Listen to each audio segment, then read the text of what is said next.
Hi guys, എല്ലാവർക്കും എൻ്റെ YouTube ചാനലിലേക്ക് സ്വാഗതം. അപ്പോൾ ഇന്ന് ഞാൻ നിങ്ങളുടെ മുന്നിൽ വന്നിരിക്കുന്നത് ഒരു സ്ക്രിപ്റ്റ് ആയിട്ടാണ്. എന്ന് പറഞ്ഞാൽ സ്ക്രിപ്റ്റല്ല, ഒരു സ്റ്റോറി ആയിട്ടാണ്. അപ്പോൾ സ്റ്റോറിയുടെ നെയിം നന്മയുള്ള ഒരു ജീവിതം. നമ്മുടെ ജീവിതത്തിലെ ലൈഫിൽ നന്മ ഇല്ലാത്തൊരു ജീവിതം നമ്മുടെ ലൈഫിൽ നടന്നിട്ടേ ഇല്ലല്ലോ. നന്മയില്ലാത്ത ജീവിതം വല്ലവർക്കും ഉണ്ടായിട്ടുണ്ടാവുമെന്ന് ഞാൻ ഇല്ലാന്ന് ഞാൻ പറയുന്നില്ല, പക്ഷെ ഉണ്ടായിട്ടുണ്ടാവാം, അതല്ലെങ്കിൽ ഇല്ലെന്ന് വരാം.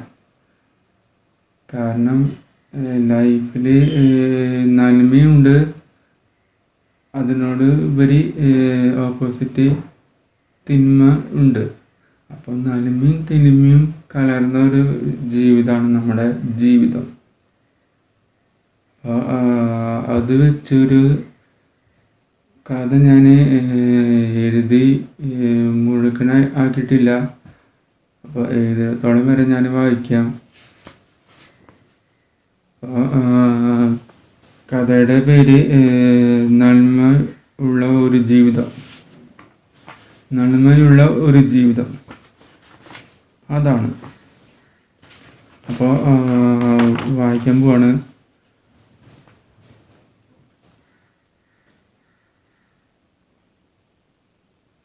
അപ്പോൾ ഞാൻ സ്റ്റാർട്ട് ചെയ്യാൻ പോവാണ്.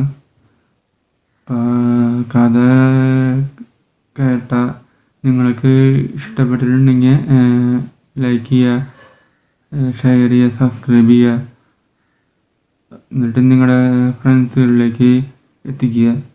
അപ്പം ഞാൻ കഥ വായിക്കാൻ പോവാണ്. അപ്പോൾ നിങ്ങൾ ഈ ഒരു സംഭവം നല്ല രീതിയിൽ എടുക്കുക, മോശം രീതിയിൽ എടുക്കരുത്. അങ്ങനെ വേണമെങ്കിൽ എടുക്കാം, എങ്ങനെ വേണമെങ്കിലും എടുക്കാം. പക്ഷേ എൻ്റെ ഒരു കഥ നിങ്ങൾ കേട്ടിട്ട് നിങ്ങൾ എന്ത് ചെയ്യുക, ചാനലൊന്ന് കമൻറ്റ് ബോക്സിൽ ഒന്ന് എഴുതി വിടുക.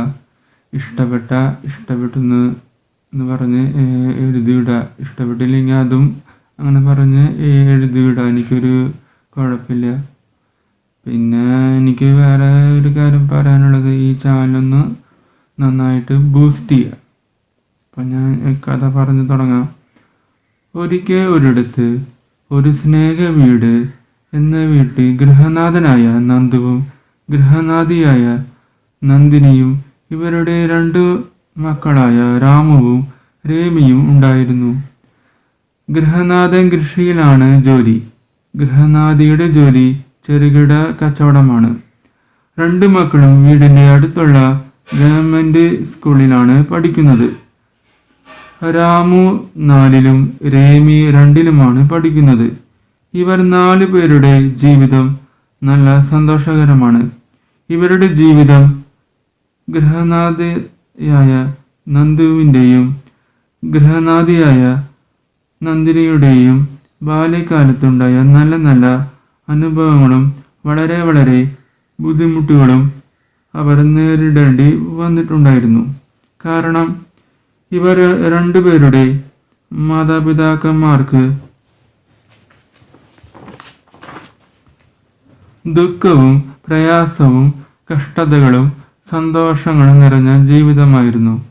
ഇവരുടെ ജീവിതം ഗൃഹനാഥൻ്റെ അച്ഛനായ ദേവനും ഗൃഹനാഥിയുടെ അമ്മയായ ദേവകിയും ഇവർ 2 പേരും തമ്മിൽ വഴക്ക് ഉണ്ടാക്കുമായിരുന്നു. ഇവർ വഴക്ക് കൂടാനുള്ള കാരണം ഇവർ തമ്മിൽ കുടുംബ പ്രശ്നമാണ്. വഴക്കിൻ്റെ കാരണം ഇവരുടെയും ബാല്യകാലം ജീവിതത്തിൽ തന്നെ പ്രശ്നങ്ങളോടെയാണ് ഇവർ വളർന്നു വന്നത് എന്ന് പറഞ്ഞാൽ ഇവരുടെ ബാല്യകാലം മുതൽ ഇവരുടെ മാതാപിതാക്കൾ പ്രശ്നം വെച്ച് തുടങ്ങുമായിരുന്നു.